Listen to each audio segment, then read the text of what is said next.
you for joining us for another episode of Always Be Connecting. Really looking forward to this conversation. We are talking to Gloria Tabi, who is a consultant at Everyday Inclusion.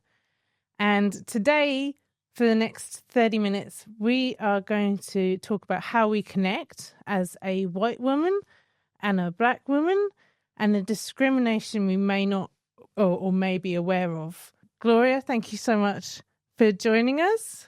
It's great to be here.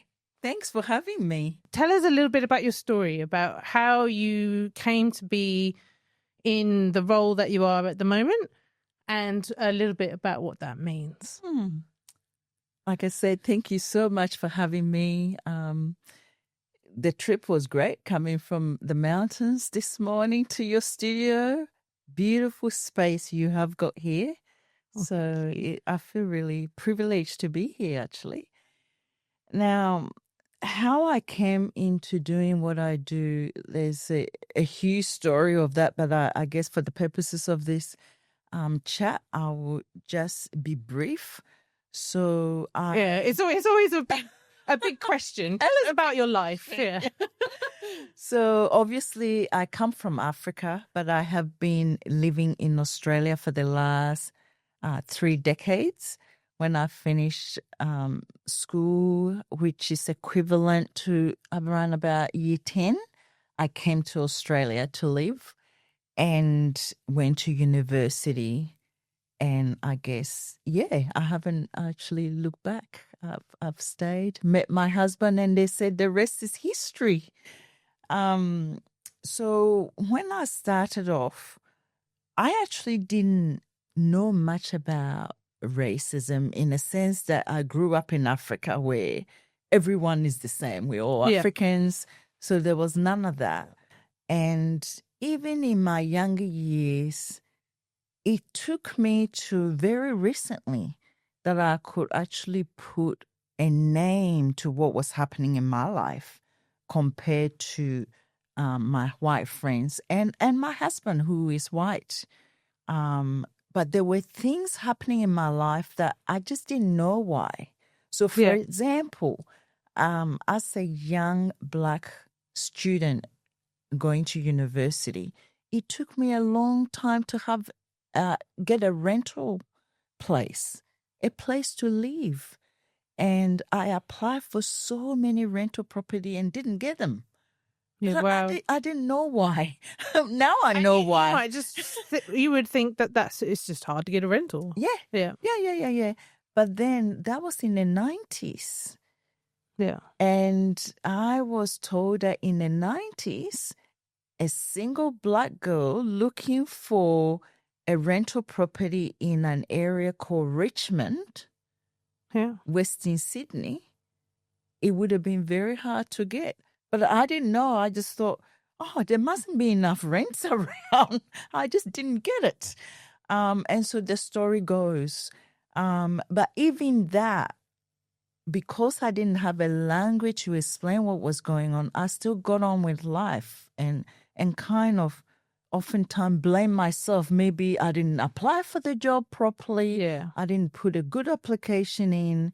But I have soon find out years later that it was actually racism that was going on. That, I'm applying for an apartment and they look at you as a black woman and they've made a decision that they weren't going to put you there. So you weren't going to get it. Yeah, okay. So it wasn't about how I apply for whether I apply it properly or not. It was more to do with the fact that I've been profiled and that was why I wasn't getting the job. So that was one. And then when I finished university looking for work was the same story. I applied for several jobs and didn't get them. What was interesting for me at that time, my boyfriend was white, and we applied for a very similar job. So you finally got a comparison. I had a comparison, so it wasn't like someone was telling me. My boyfriend was white, so I saw how his life was and Yeah. how my life was in terms of how we move in the world and navigated spaces. And this story I'm about to share is quite pivotal because I did a tourism degree, ecotourism degree. My boyfriend at the time did environmental health degree. We applied for the same job, and I better not mention the organization's name, but the job was a tourism-related position. Now, because I've applied for so many jobs and I haven't gotten, I actually have become quite experienced in how to write applications. I helped my white boyfriend to write his job application. And then I wrote my own application. We both put in the application for this job that I'm telling you was a tourism-related position. I've got a tourism degree. He didn't. He got an interview. I didn't get an interview. Yeah. He then went on to get the job. I didn't even get an interview. And so even at that time, not knowing how to explain what was happening to me, I could see that something wasn't adding up. And in the 90s in Australia, my name Tabi was a signal to the recruiters that she was not European person. Yeah. And so just my name, I was being called out for the job interviews. So that was an example of some of the things that were happening to me. Yeah. That sounds like a silent racism. Is there sort of did you experience more overt racism in the 90s, and like are there different types that you can describe? That is such a great question that you've asked. So what is that type of racism is essentially what you're saying, because nobody was saying the wrong word to me on the street, yet I was being discriminated. And that's what researchers, we will call that type of racism structural racism. Okay. Or institutional racism, where it's an embedded norm, cultural norm, which is then projected to you. So even though no one is calling you the wrong name, yet this example I've given you, you're not even being called for an interview, just from the sound of your name. And I know that I have got friends, my Asian friends, who come to Australia where they have to completely change their name because for them to use their real name is going to be a problem for them. So they change their name completely and pick up other names like Susan and Megan and things like that, for example. And so that's what's happening. In the 90s, I did experience the interpersonal racism, the ones on the street. There were not many. And like I said, I've been in Australia for 3 decades. I can count on one hand how many times I've been racist again verbally on the street. Not many. So you're talking about a real overt racism here, though, That's right. Like, because there's something I've sort of picked up on as someone who lived in northwest London for a little while, and then coming to Australia, where there are so few Black people in the community that when I do see a Black person, there's something that makes me feel a bit shy, or like don't look at them wrong, or don't say the wrong thing. So is that still a sort of more silent interpersonal racism? Is that still something that's felt on the other side? Yeah, that is also a really good question. And I would say if I went to an area where there weren't many white people and I suddenly see a white person, I will look for curiosity. That's natural. There's Sure. nothing So you've wrong. got an urge to look because of your curiosity. But then when that urge comes, for myself, I'm like, no, don't. Yeah.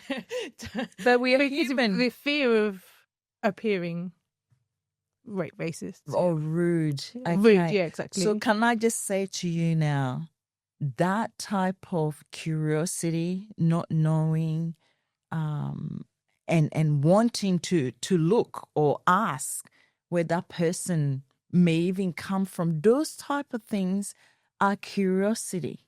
And so as a That's researcher, interesting. we as a society, we have very limited understanding of what racism is. And so we attribute things like curiosity as racist, whereas I don't. As a researcher, I would say we are human.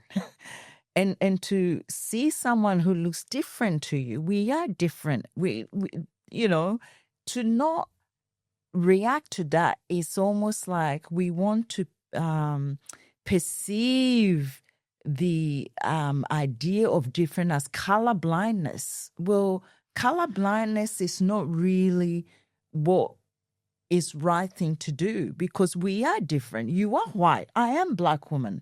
I have very tight coil hair. You have straight blonde hair. We are completely different. And so to see me and stare at me out of curiosity, see, I don't find that as racist. It's curiosity. So that's how I take it. Racism is a systemic issue, is built into systems. And so like I shared earlier, I don't need someone to be racist to me by looking at me funny on the street for racism to affect my life. Yeah. You see the difference? And so the structural are the ones that create the harm and the disadvantage of not being able to access rental properties. Yeah, well, not having the choice. That's right. You may get a rental, but maybe there's lots of compromises that you made that you wouldn't normally. And sometimes your curiosity, I mean, if you can look further into it, is because of the structural, because you feel certain ways about Black people. Yeah. And so maybe in your consciousness, that's what's coming out in how you relate to them. But what we don't do as a society is looking at, okay, what is in the systems and the structures that make us behave the way we do, that when we see a Black application, we put it at the bottom instead of actually looking at it and calling them in for an interview, like I was sharing earlier, where my white boyfriend, who had no qualification in tourism, could get an interview and get the job. Yeah. But the Black woman with the qualification didn't even get called for an interview. So what is that? And that's the question we need to ask as a society. Why is that? And interesting as well, because last season we talked to a DEI expert. Yeah, I'm getting the letters in the right way. Who said that diversity, equity, and inclusion. Yeah, DEI. Yeah. So not only are we judging or discriminating on a name, not even consciously, but there's something about it that is in the too hard basket. Like, whether it's I don't know how to pronounce their name, that's in the too hard basket, or I don't know how this person wants me to show up every day, that's in the too hard basket. Mm-hmm.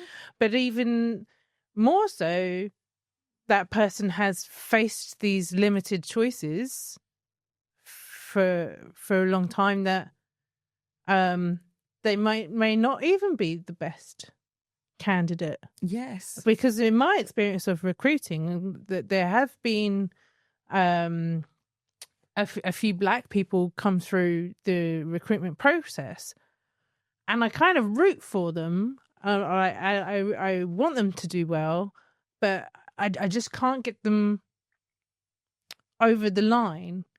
And perhaps it's not even that they can't do the job or excel or any of those things, but maybe there's something in my own ability to work with diversity. Yeah, that is really honest assessment of the situations that you come in contact with, the way that you've explained, and it happens a lot.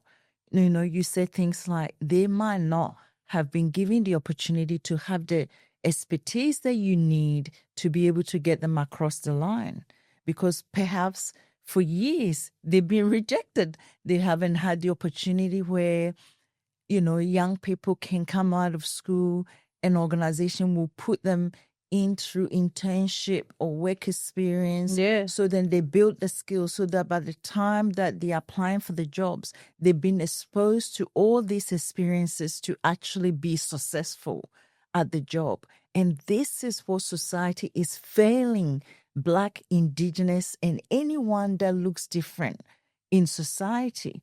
But we think that, yes, it's too hard a basket.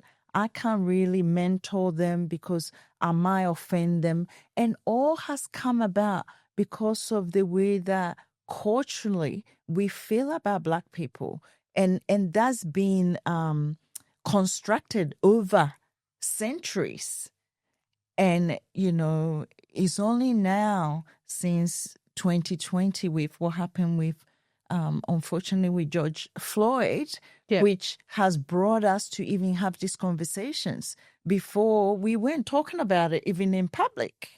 It was happening to us, but we weren't talking about it out in the open. There's something about, because if you go back to sort of Rodney King, like my perception of it is that, oh, he must have done something wrong, or, you know, and anyone, there's lots of different demographics that get the same kind of discrimination, like, you know, or a woman was dressed wrong, or the guy was from the wrong side of town, or whatever. But with George Floyd, every moment was on camera, so we couldn't pin it on something. No. And we saw him also say, I can't breathe, all on camera.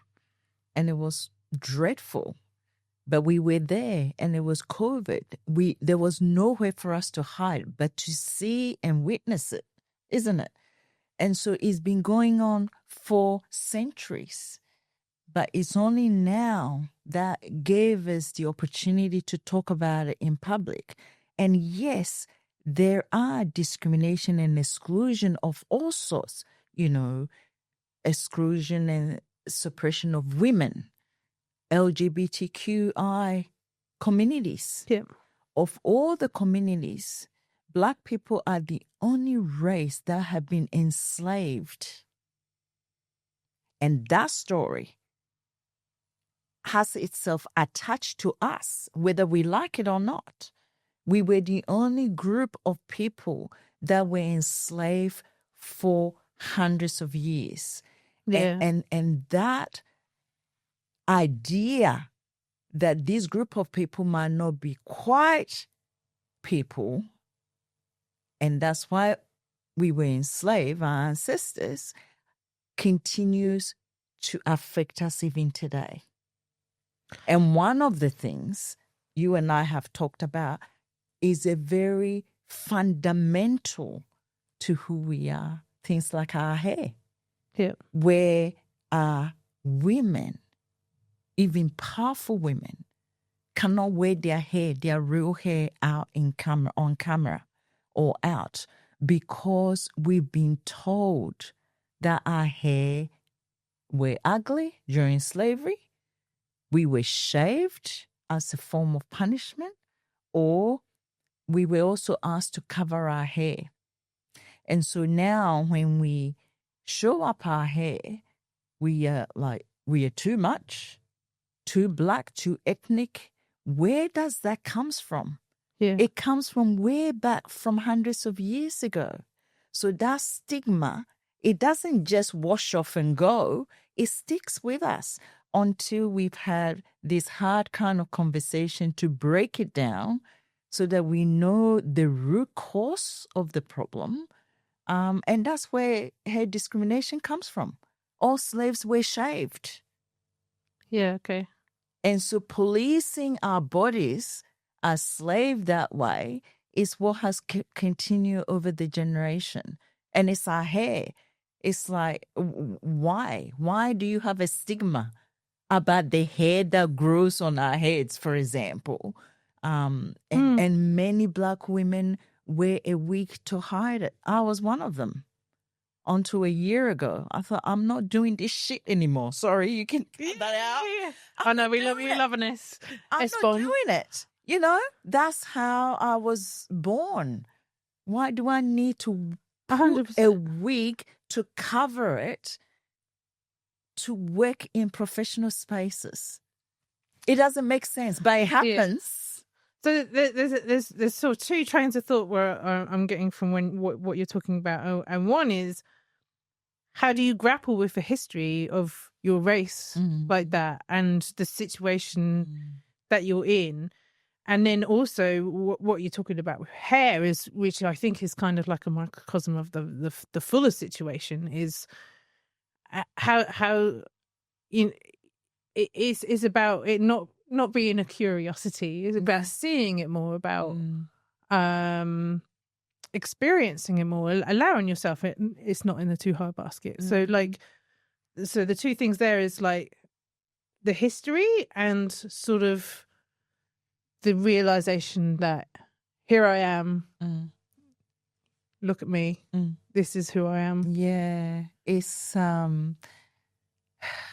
is really hard to put it to words because it's not some sort of philosophical argument. This is something that I live and breathe and feel every single day of my life, being a Black woman. And so it is very hard to talk about it objectively because it's so personal. Yeah. And so years ago, I was badly bullied in a job that I love with all my heart. Yeah. And, you know, I can't think of any reason but because I was a Black woman. Yeah. And I think that you would see the red flags. Yeah. And get to know, oh, okay, someone thinks of me differently, maybe. Yeah. And it was so bad, I took substantive time off work. It was quite impacting. And in that time, I made it my job to learn about the root causes of this problem. Yeah. And so I sit here talking to you as someone who experienced racism, but also I'm a researcher of race, to really try to understand what causes it and why is it so persistent when people around us are being nice and kind. Like I've said to you, I've only had less than a handful of people saying the wrong thing to me on the street. Not many. And that's the sort of racism people associate with racism. That's right. That's what people associate with. They're not aware of or willfully ignorant of the fact that the system is actually the most dangerous part of what's killing First Nation peoples and imprison them. That's the one that affects our life deeply. Yeah. Okay. And so when I took time out to learn about it, then I realized, oh my goodness. So the swearing and the carrying on the street is as a result of a more dangerous part, which is the systemic, which Australians got no that much understanding of. And that's actually where we need to point the light, bright, seeing how the system works, because that is embedded in everything that we do. Yeah. In our systems, in school, in health, education, politics, economics, Yeah. everywhere. And that's what impact people like me. And so when I made the decision that, no, I'm not wearing the fake hair anymore, which is only a year ago. Yeah. And, middle age, over 50, that's taking me a long time of my life to come to that point. And that's so interesting because to me, your hair looks great. I don't have a fraction of an understanding of the challenge you mentally, physically, that you went through to change how you thought the world needed to see you. It's interesting, isn't it, that sometimes the things that break you emotionally, mentally, physically, if you have the right support, is the very thing that also prepares you to do the work that I do now. So at the start, you did ask me a question about, sorry, I didn't forget it, about how I came to do this work, and having to leave a job I love because of bullying and racism is then put me onto the trajectory of learning about the systemic nature of the problem and why I'm here now talking to you. Yeah. Because it took me on a journey to really learn about what racism is. Because what we've attributed it to, of the name calling on the street, is only a fraction of it. And so learning about the system is almost like that aha moment is like, wow. Yeah. That's why people do what they do, is because of the system. And it is an eye-opening. And so I made a vow that as a middle-aged woman, if I have to hide my hair that I'm born with all my life, then I'm going to spend the rest of my life so that young Black girls don't have to do that. They don't have to wait till they're 50 to rip that awful wig, fake wig off their heads, and that they can be who they are.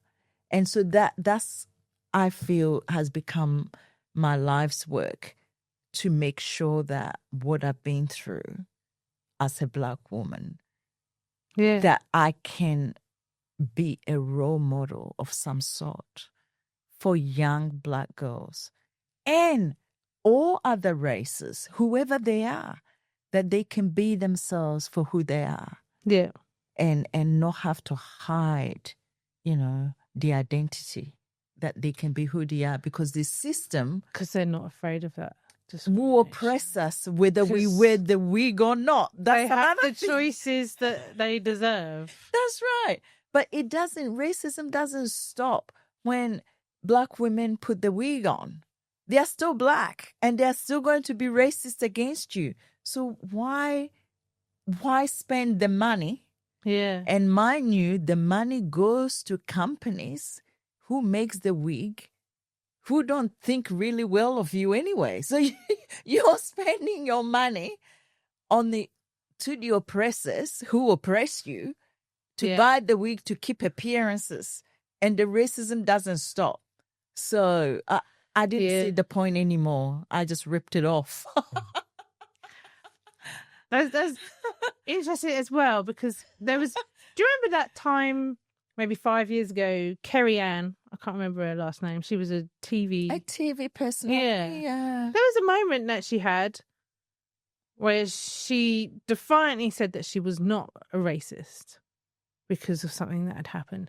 And what you were talking about, how those 5 occasions where you had overt racism, when we're defensive about our racism, it's possibly because we're not this. Mm-hmm. And I like sort of to end the podcast on sort of ways forward of what we can do to be better, to connect better with other people interracially, like, through different demographics. Do you think sort of a little bit more honesty is needed in that sense? And like, what other things do you think need to happen for better connections? Yeah, it's an important one. And, our First Nation people have told us a long time ago about it. Truth telling. They talk a lot about truth telling. And so I said before, because if you have never, your hair has been judged, discriminated, lost opportunity, it doesn't mean that that problem doesn't exist. It just may mean that you're not aware of it. Yeah. So when First Nation people say to us truth telling, acknowledgement that this problem may be happening to other people if it doesn't happen to you. So acknowledgement is such an important thing. That's our first starting point, acknowledging that it actually exists. And listening to people when they say it does. And listening to people when they say it does. Yeah. And then as a team leader, as a leader, by listening, you'll be able to work with those groups to then find ways within your organization how to address the problem. It's not a cookie cutter. So I can give you 10 strategies to go and apply in your organization. And that's what I do with Everyday Inclusion, is that you invite us in, we see what you have within your organization and work with the problem in your organization. And so find out about people you work with that look different to you. And if you don't have them, why don't you have them? Yeah. So maybe it might be time to add some into your organization so that you can learn these things. And then once you know what the problem is and you acknowledge them, you'll be able to do something about it. But avoiding that it doesn't exist, that's minimizing the problem and dismissing a whole group of people and their problems. So that's acknowledge it. Fear of being racist is not a good place. It's not a good place. Just acknowledge that it exists. Racism is embedded in all our systems. That's your first starting point. Whether you've been a racist to someone or not. Like I said, I've had less than 5 times this happened to me on the street. So chances are you've never been racist to anyone. That's true. That's your truth. Let it be. But it doesn't mean that there's no racism. Like I said, they're in systems. So they're in every organization in Australia, every single organization. And so finding out how they come about and then doing something about it. So and engage. If you're making a choice about someone as a leader, as a rental person, are you limiting someone's choice because of an action that you've made that is second nature? Like, no. That's right. Yeah. Their name is not European. No, I won't even call them in, even though they're the most qualified person. Like the example I gave.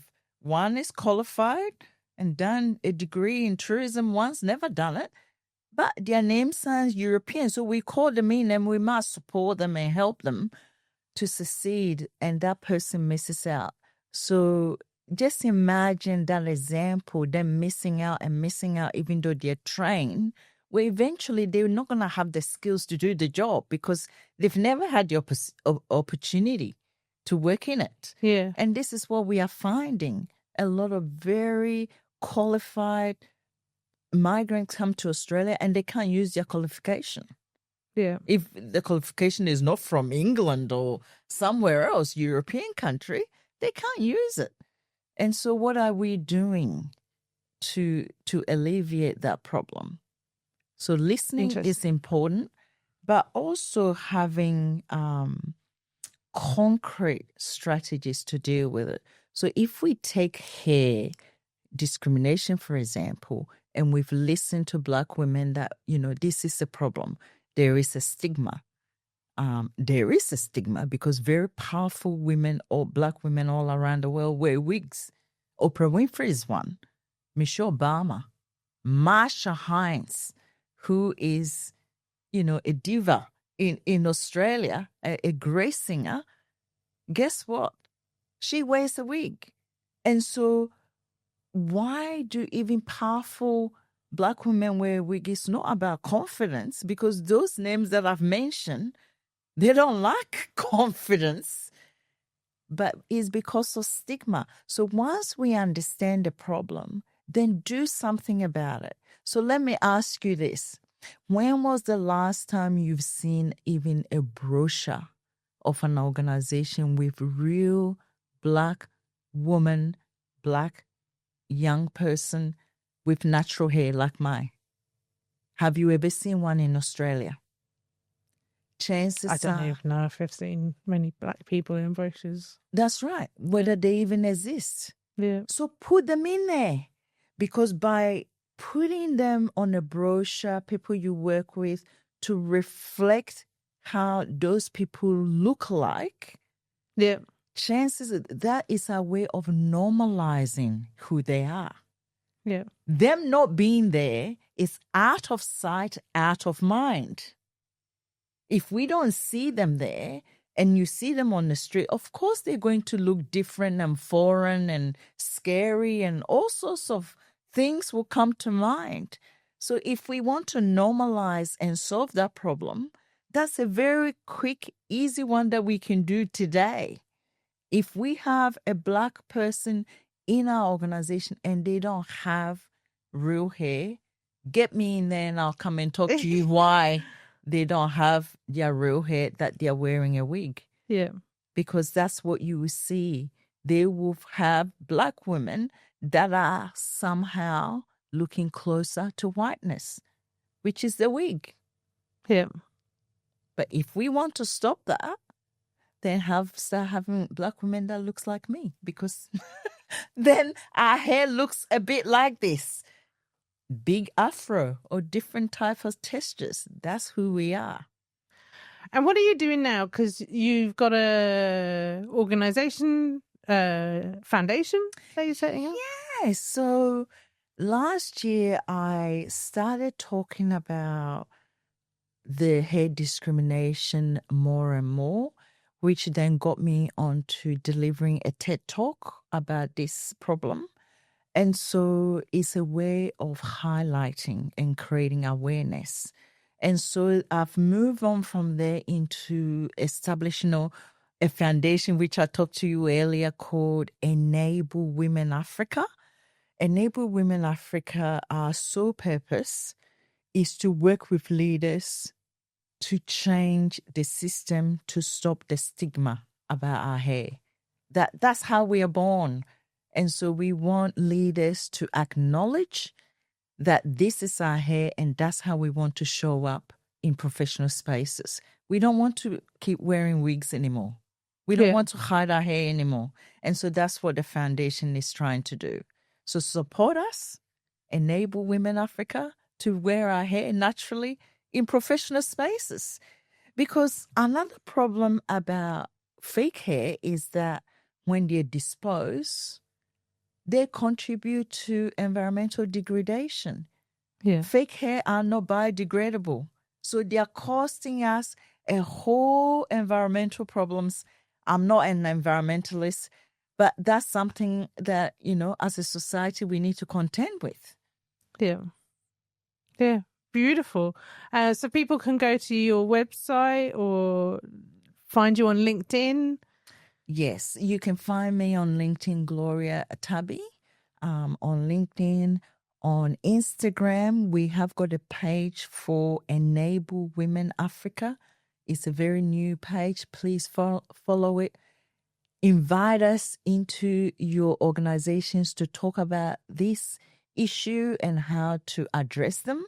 And yes, that's why I'm here talking to Lindsay at the moment. I'll come over and talk to you as well if you want to. Beautiful. And look, I really appreciate that conversation. Like, for me personally, and I think all of our listeners, if you got this far, like, what a great takeaway of is there an action I'm taking that is limiting the choice of someone who's faced a lot of discrimination. Yeah. Wow. Yeah. I think that's a great way to end. Yeah, agreed. Thank you so much, Gloria. Thank you for having me.